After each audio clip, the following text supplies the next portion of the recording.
What we do here is go back, back, back, back, back, back, back, back.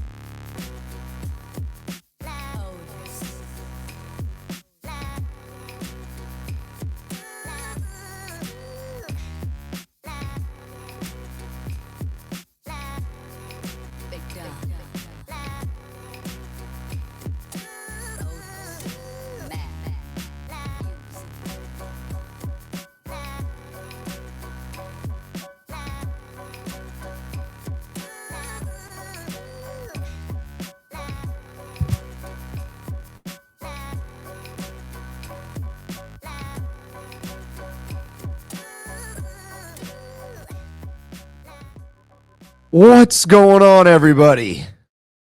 Happy Friday. Today is Friday, August 29th. And this is Nailed It with Caleb Nailed. Yes, that's right. That's me, Caleb Nail. Little bit of bedhead today. My hair had a party last night. Thought about wearing a hat. You know what? It's not comfortable. I'm not going to wear a hat today. Thanks for tuning in. Excuse me. Have not had my allergy attack yet, so it's coming. It'll happen sooner than later while we're recording. I already know. Today, we're talking about G5 and is it wide open? We're going to go over some scores from yesterday, from Thursday, and you may be surprised if you don't watch college football of some of these scores. And I believe the G5 has opened up to the rest of the competition in the nation. And then we will run through college football games tonight, Friday night, and Saturday. And we'll get those in. But before all that, we got our devotion to run through, a short one today. I also have Overhyped, Underhyped today. I'm very excited for that. It's an underhyped segment. We don't talk about it enough, and we don't do it enough. Also, Saturday, we are having an episode come out with Blake Zanti. Last Saturday, we didn't have it. I was planning to have Blake drop Saturday, but I didn't finish my editing. That's on me. I'm sorry. Finished it. So Blake's episode will be coming out this Saturday. Very excited for that. He's a great guy. Blake Zanti on Saturday. All right. Our devotional for today. We're in the book of Matthew. We're in Matthew chapter 4, taking it slow. I think it's very important that we talk about Jesus. Talk about morals all we want, but where do we get those morals from? Jesus chapter 4, verses 18 through 22. Go ahead, open up your Bible, turn with me there. Matthew chapter 4, verse 18. As Jesus was walking beside the Sea of Galilee, he saw two brothers, Simon, called Peter, and his brother Andrew. They were casting a net into the lake, for they were fishermen. Come, follow me, Jesus said, and I will make you fishers of men. At once they left their nets and followed him. Going on from there, he saw two brothers, James, son of Zebedee, and his brother John, James and John. They were in a boat with their father Zebedee, preparing their nets. Jesus called to them, and immediately they left the boat and their father and followed him.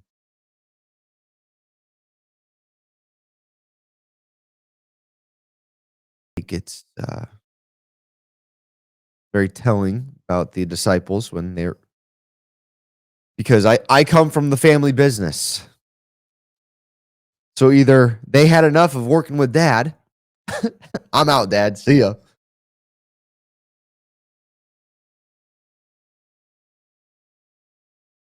Or that decision was very hard. And it goes on to say, Jesus goes on to talk about who his father and mother and brothers and sisters are, right? And who ours should be.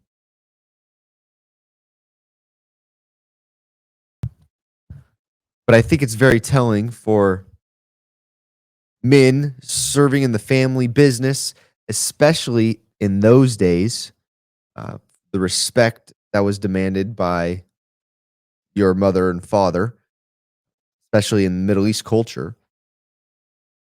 And they got up and left dad out there in the middle of the sea to do work. That could not have been very exciting for dad. uh, um, However,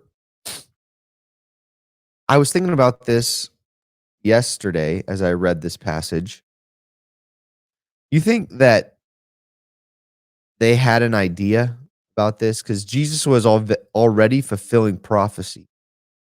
And if they read their Bibles at the time, or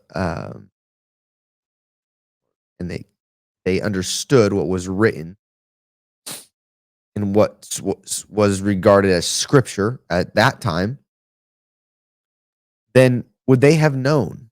Did they have an idea like, oh, this guy, this Jesus guy, he's fulfilled some prophecies. You know what? Yeah, I'm following this guy. I'm curious to know if they knew that. I'll have to wait my turn in line to talk to the disciples when I get to heaven.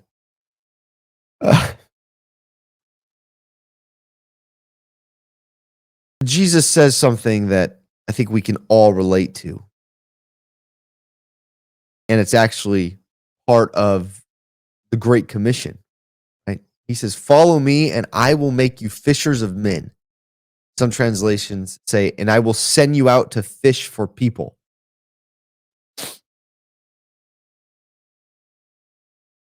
That what Jesus tells us to do that before he ascends, right? He tells the disciples to do that before he descends. And I think we would be wise in listening to what he told the disciples before he ascended. Matthew 28:19. And I think we'd be wise to also listen to what Jesus says in verse 19 here, Matthew chapter 4. Follow me. Pause. Follow me. Are we following Jesus? That's the first thing. Follow Jesus, and then I will make you fishers of men. If we follow Jesus, he will make us fishers of men. That's the goal. But I think too much of Western Christianity has made the journey with Jesus about themselves. Sure, he's going to transform you. There's no doubt. But once you have been transformed and you follow Jesus, because you have to transform to follow Jesus. You have to. You must be born again. I think about my own life. He transformed me. I was born again. And now, since that has taken place, he is sending me out to fish for people. And it's not just for the Christian evangelical who street preacher. It's for everyone who follows Jesus. And I struggle with Western Christianity because we do not preach that.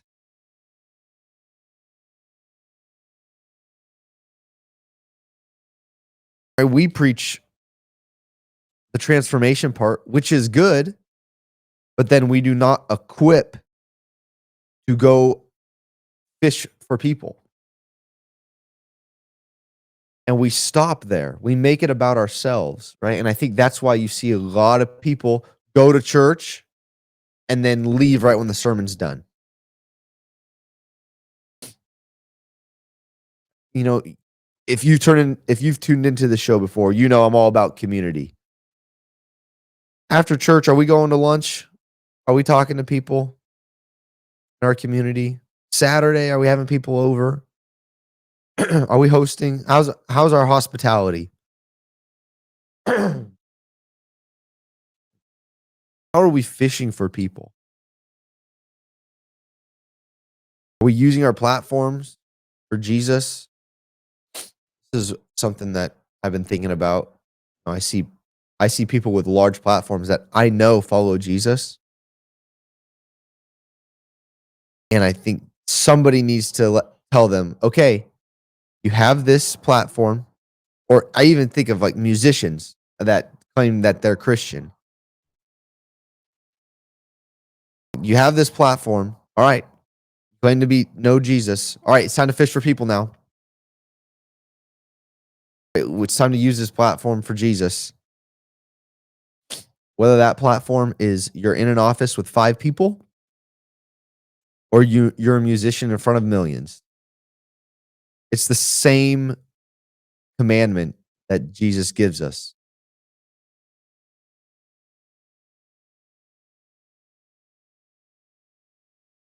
And only when we follow Jesus can we then go out and make fishers. Uh, will he make us fishers? Only Jesus. We cannot do that on our own. And it's every day I wake up, I pray that I deny my flesh, just allow the Holy Spirit on Monday, Wednesday, Fridays to speak through me, and then throughout the rest of the day, just that I allow Him to lead. Because when I get in the way, it doesn't go well. I had such a good day yesterday. I surrendered to the Spirit, just let Him lead. And it's a daily thing. We have to remind ourselves daily. Sometimes I will forget. Once I have put a couple wins together, and then I think I'm all that, and then some, and then I fail. Oh gosh, why did I fail? Oh yeah, because Caleb tried to take the lead here, and I didn't give it to the Lord. I must follow Jesus every day in order to win souls for the kingdom. That's my goal. And one of the things that we're going to have to give up is we might have to give up our job as fishermen with our parents. It's something that is very comfortable. We may have to give that up. And we're not neglecting our families. We're not neglecting our friends, because most likely those are the people. Actually, I know this first and foremost. Our family is the one that needs Jesus the most. That's the greatest ministry field, if I'm being honest. Raising kids to know the Lord, because there's people right there that you can win souls for the kingdom. Boom. And our friends, because I guarantee you, we all have friends and most likely family that don't have a relationship with the Lord. So it's not neglecting family, but it may be giving up what makes us comfortable. And maybe that's why we haven't started talking to our family and friends with urgency about Jesus. This is heavy stuff. I'm going to have to pray about this even more. I'm going to dwell on this weekend. Thank you, Lord. And I pray that we can honor the Lord, bring Him glory, and go out, follow Him, and allow Him to send us out to fish for people. Okay, some big news in the sports world. A trade happened in the NFL, and then we will get to college football in a second. I'm going to run through this headline really quick. Micah Parsons, star for the Dallas Cowboys, traded to the Green Bay Packers for, was it 2 first-round draft picks? I saw something. Trey Lance, who was with the 49ers, was traded for 3 first-round draft picks. Micah Parsons, who's an absolute beast, was traded for 2. Trey Lance never played. I thought that was funny. Oh, man. Green Bay got much better. I do like what the Cowboys got. Maybe it's a win for both teams. I don't know. I see trades like this, and it was inevitable. You're not if you're not even practicing. We saw how Jerry Jones, the owner of the Cowboys, and Micah Parsons, if you kept up with it at all, it's just these things aren't handled like. I mean, they're handled in the spotlights. I get that.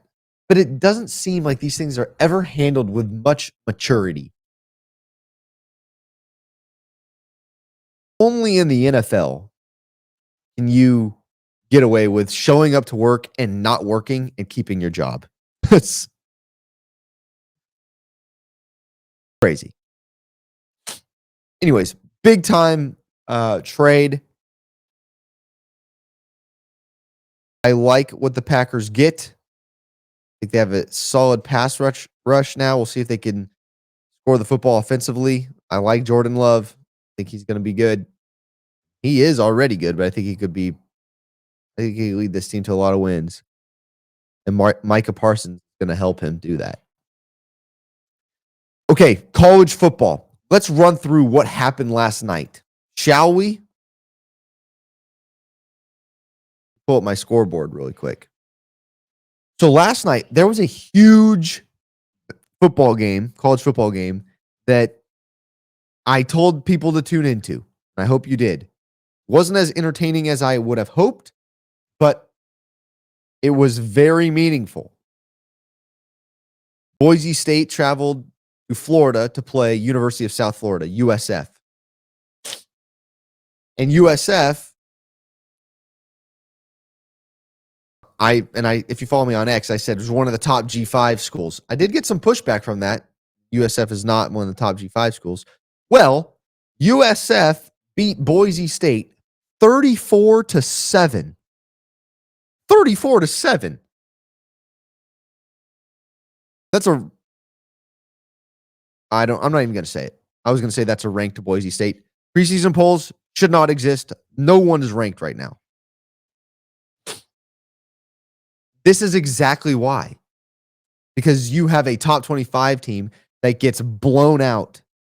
34-7. USF beats Boise State. Now, I will say that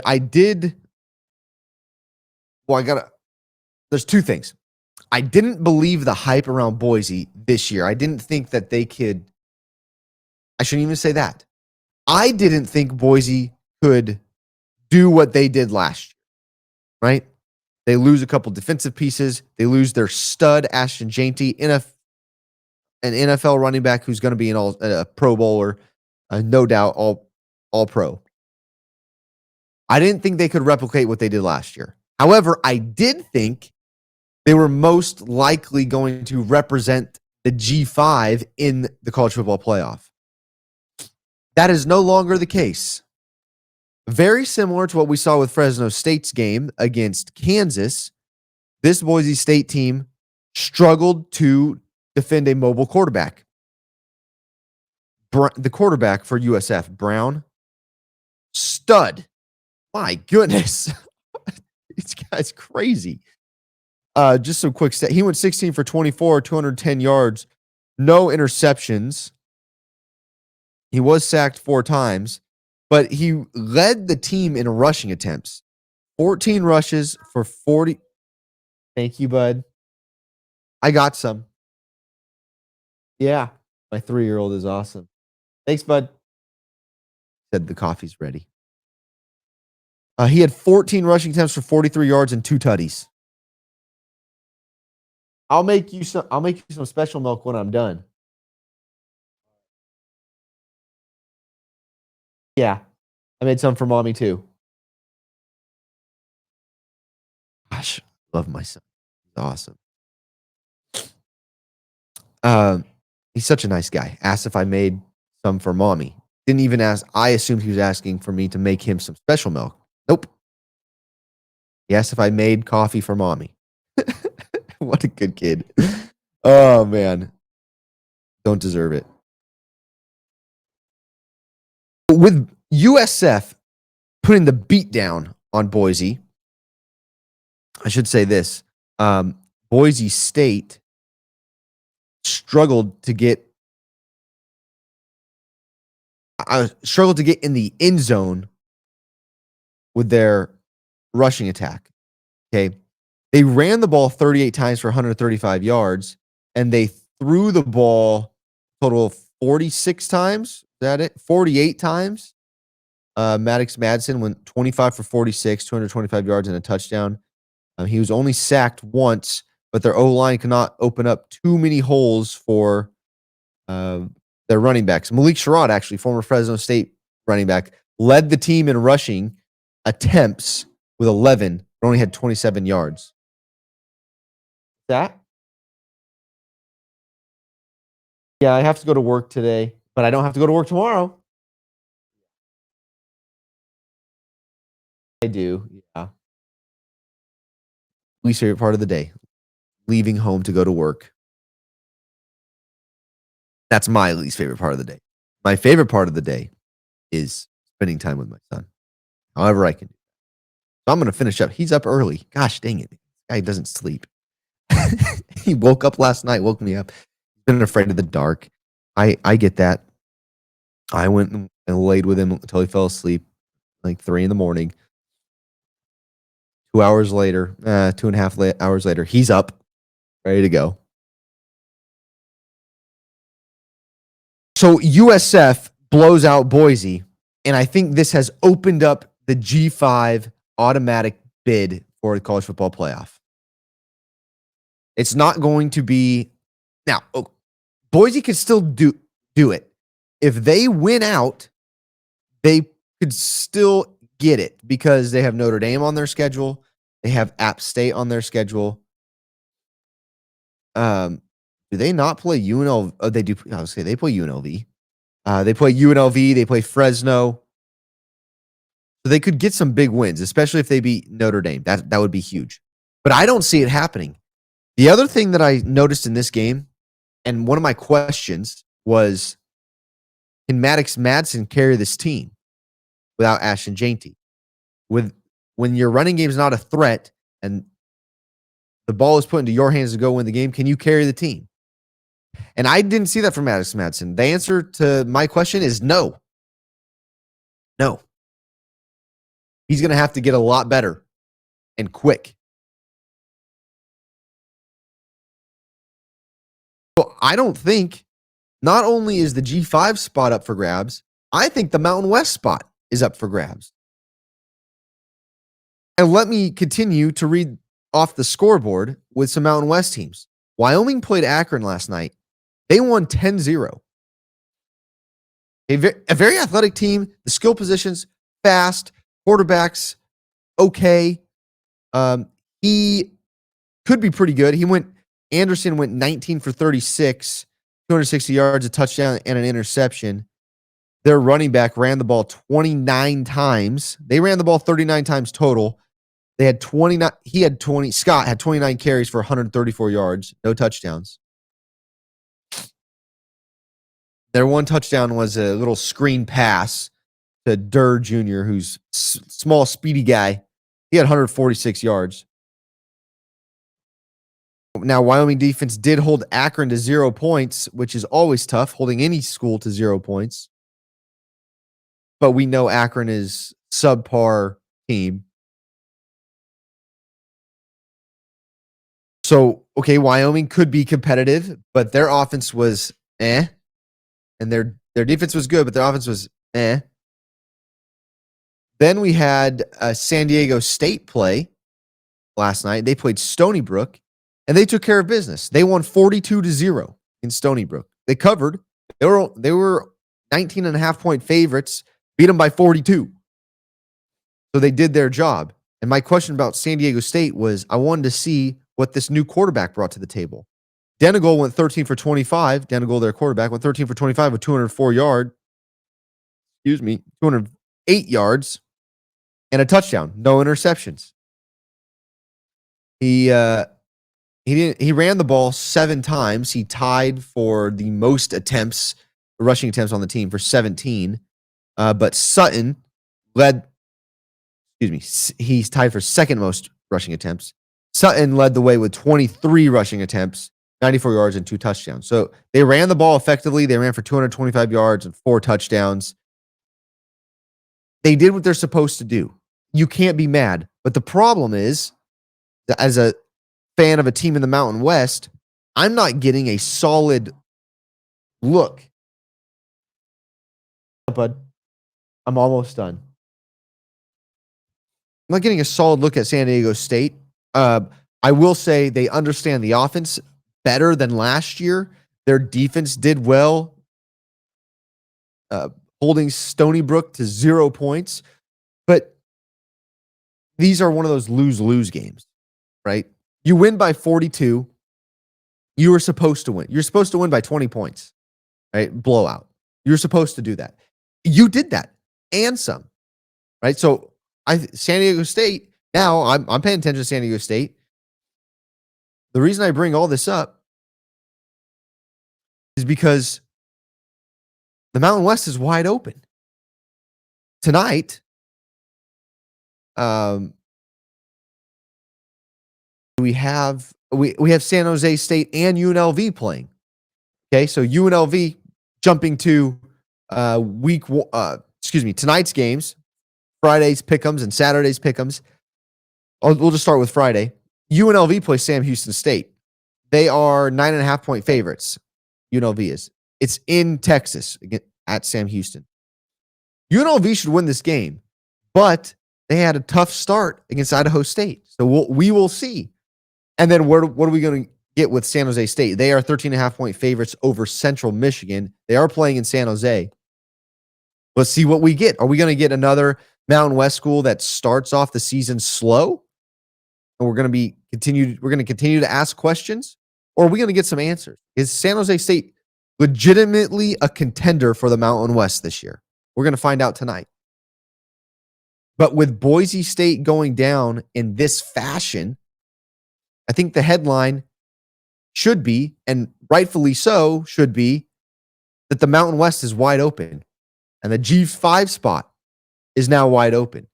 And is it wide open to somebody else? Or did USF take that spot? I think it's wide open to everybody else. I do think USF is the leader right now because of what they did to Boise. And Boise State was the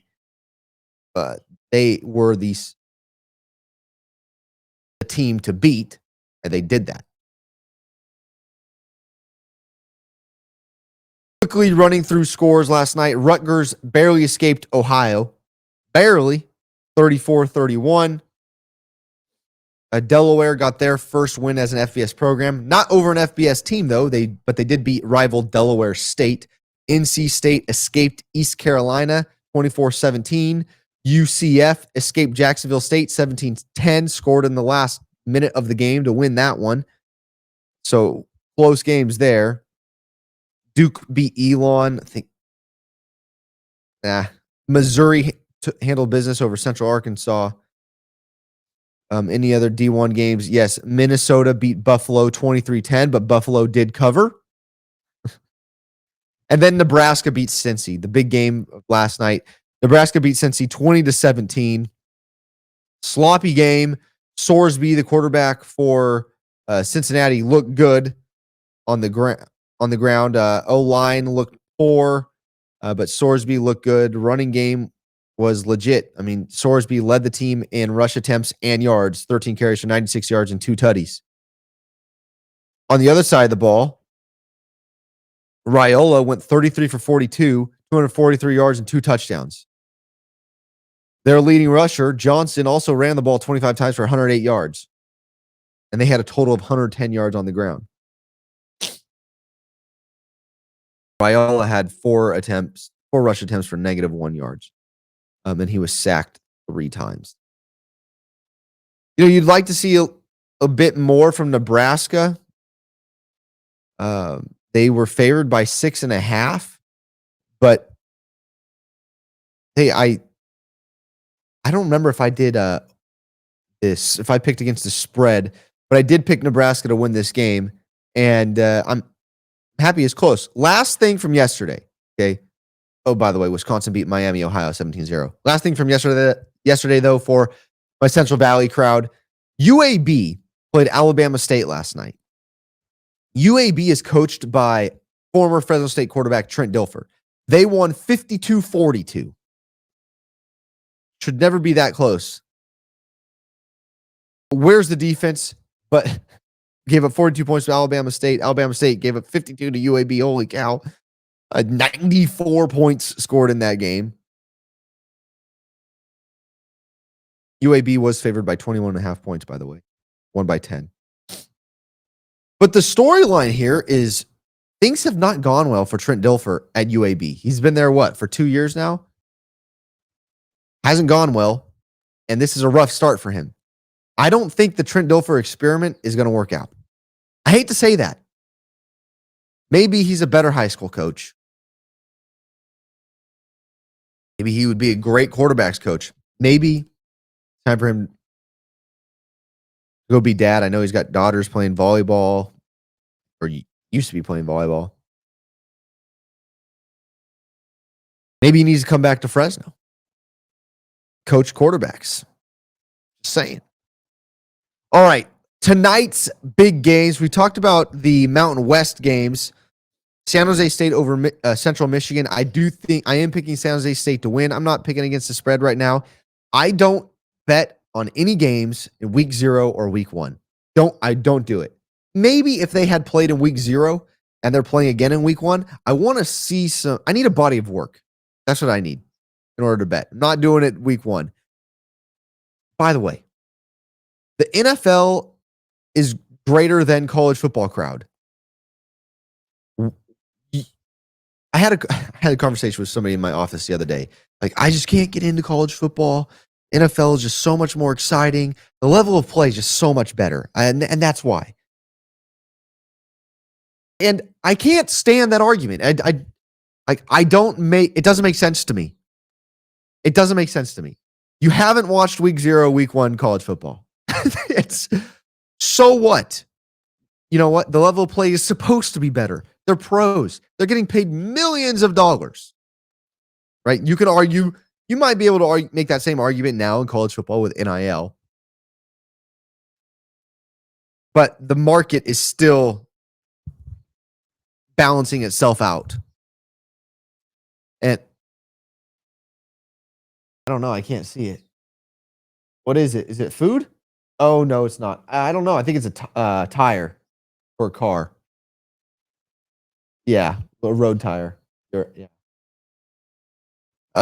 Sorry.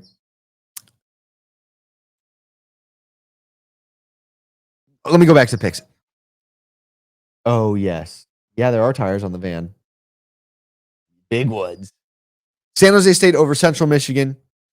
I'm going to take UNLV over Sam Houston. Sam Houston didn't look good week 0. The other big games tonight, Georgia Tech, Colorado. Colorado is a 4.5 point underdog to GT. And Georgia Tech is one of the favorites, I think, after Clemson. I see it from a lot of people in the media, college football media, to play against Clemson in the ACC championship. I like what Georgia Tech has there. And they played Georgia tight last year. They're a good team.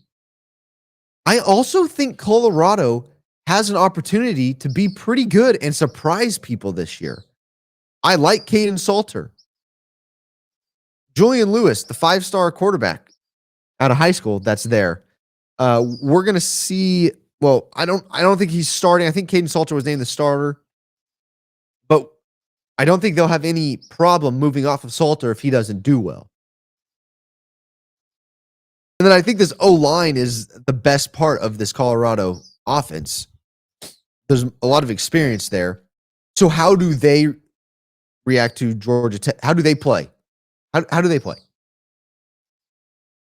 Like I said, I'm staying away from betting on week 0 and week 1 games on teams that I haven't seen play. Then we have Auburn Baylor tonight as well. A lot of big SEC fans cheering for Auburn to bounce back. They want a competitive Auburn. Of course, I think a more competitive conference is better in any conference. But Baylor, who is a 2.5-point underdog, by the way, Baylor has a lot to say. They have an experienced quarterback. Can they beat Auburn? And Auburn has they have Jackson Arnold at quarterback, but I don't trust Jackson Arnold yet. He didn't do it at Oklahoma. He didn't earn my trust at Oklahoma. Can he do it at Auburn? That's the question.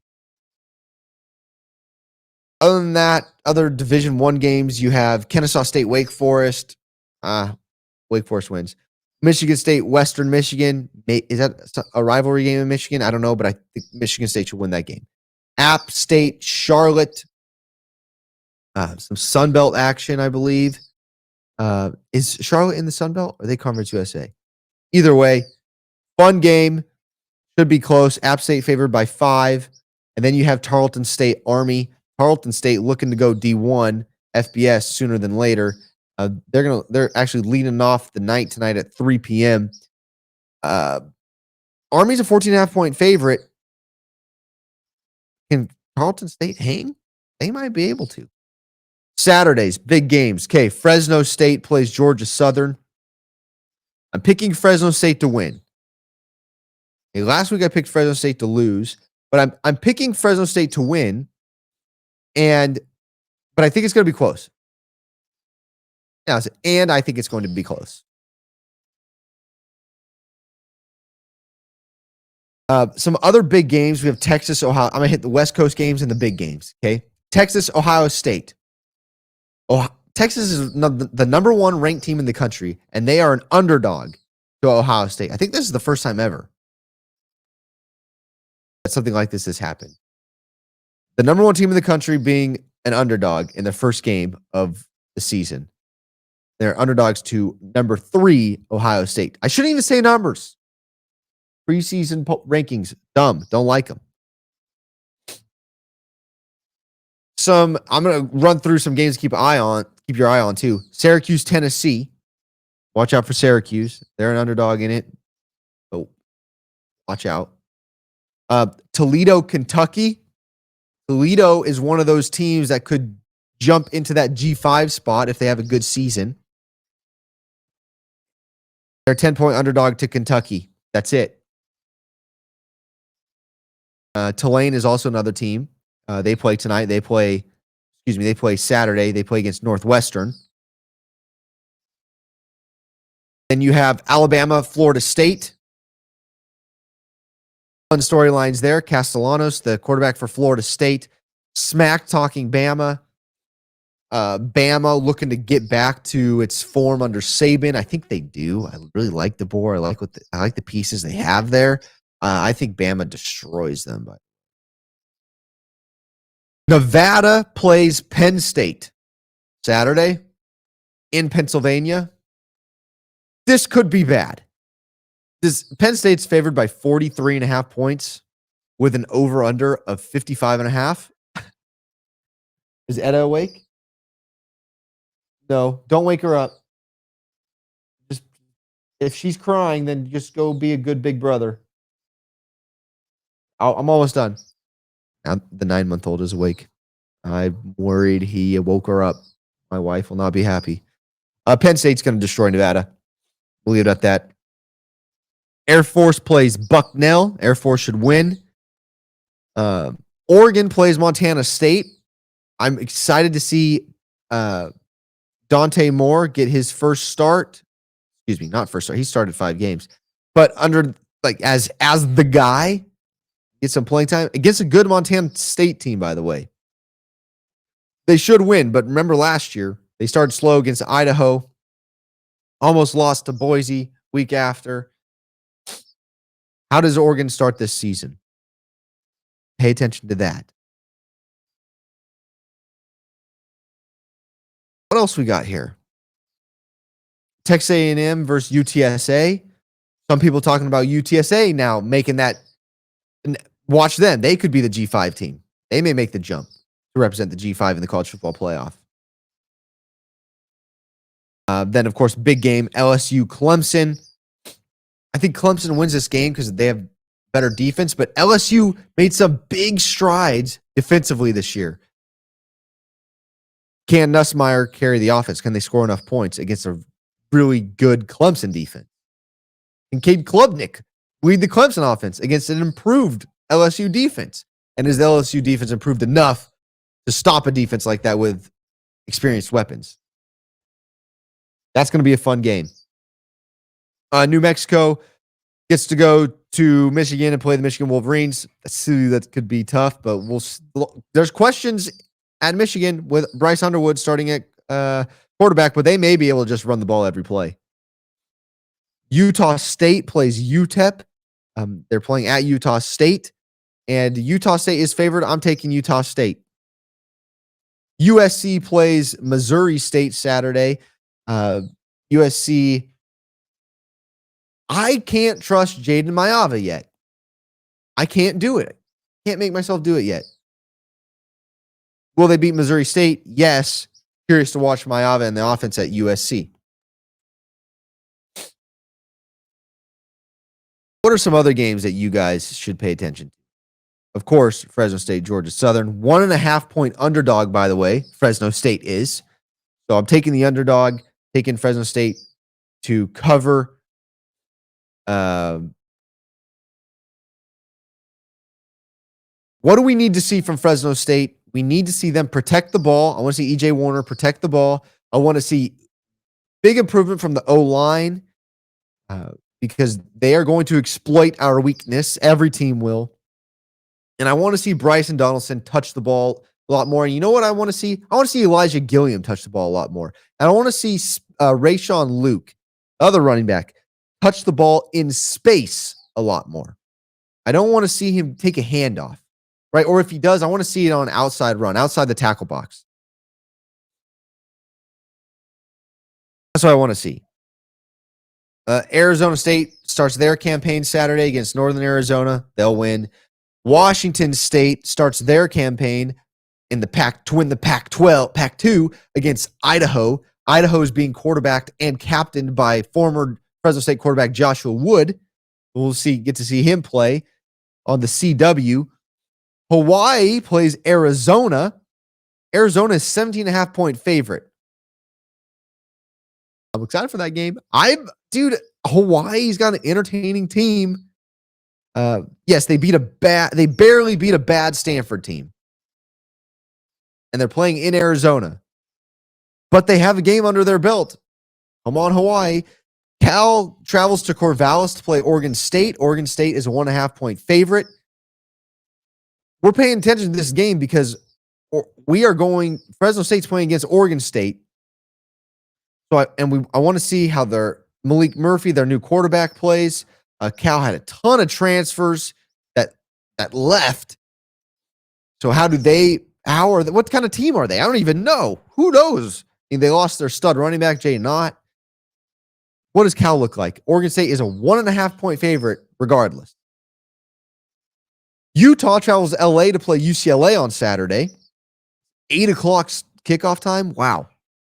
UCLA is a 5.5 point underdog. Nico Lava is there. And they're an underdog. And then Utah, Dampier, who was the quarterback for New Mexico last year, is the quarterback for Utah. Just like Mayava, I think they're kind of similar, and they're very athletic, but I got to see it first because I haven't seen you do it. I didn't watch you do it at the Mountain West level. How am I supposed to expect you to do it at this level? And I think UCLA is a team that's not being talked about enough. I think they're being underhyped. Well, we'll see. Are they? We will see. And last but not least, Colorado State travels to Washington. Washington State got a lot of hype from the media as the closer we got to week 1 or week 0. They are 21.5 point favorites over Colorado State. Can Braden Fowler and Nicolosi, the experienced quarterback at Colorado State, keep them in it? against a young quarterback who is getting this is his first year getting the start as the guy. Is it Damon Williams? How does he perform? And can Colorado State keep up? I'm picking Washington to win the Utah UCLA game. I'm going to pick UCLA to win this game. I'm going to pick UCLA. I'm picking Oregon State to beat Cal. You know what? Give me Hawaii over Arizona. See, this is recency bias, but you know what? I'm doing it. They definitely cover the 17.5. I'll just take them to win outright. Do I think they'll do it? No, but my heart tells me, but I can't go against Hawaii. Come on. And then I'm going to take Washington State over Idaho, Fresno State over Georgia Southern. Another West Coast game that you could even talk about, BYU, Portland State. BYU wins big time. If I missed one, let me know. I think I'm taking all the favorites other than Hawaii. There's no reason for me to take. No one else has given me a reason to really take this big upset yet. Nevada over Penn State. Just kidding. That's not happening. Okay. Have a wonderful weekend watching college football. Quickly, we will run through overhyped, underhyped. Okay, some submissions. I have fishing. Fishing is absolutely underhyped. No one talks about it enough. We are not raising our sons the right way because they don't even know how to fish. I'm looking at myself here. Literally. We got to teach our sons how to fish. In this day and age of scrolling and dopamine hits every 10 seconds, the medicine to it is fishing. Cast your pole, sit there, wait, no phone service. You have to talk to either yourself, the fish, or your friend. Bring a beer. Bring a soda. Do it with your son. Doesn't that sound great right now? Just to sit on a rock and fish. Just cast a line and fish. Listen to the birds, the water. Maybe you bring a radio or something. No, you know what? No electronics, none. Just sit there and fish. Enjoy the sights and sounds of our Creator. Man, that sounds good. Underhyped. Extremely underhyped. Swift Kelsey engagement. Overhyped. Everything is overhyped when it comes to that world. I don't keep up with that world. I did see that, though, and I talked about it last episode. Overhyped. College football week 0. I think that is properly hyped. But like I said, NFL fans, it's extremely underhyped for NFL fans. We need them to watch week 0. We need them to understand the hype around college football in general. They don't get it. It's underhyped in their world. We need to hype it up for them. Okay. So college football week 0, properly hyped. The Dallas Cowboys. The Dallas Cowboys are overhyped every year, no matter what. Even if they are supposedly properly hyped and a Super Bowl contender. I don't remember the last time that was, but they are overhyped always. Overhyped always.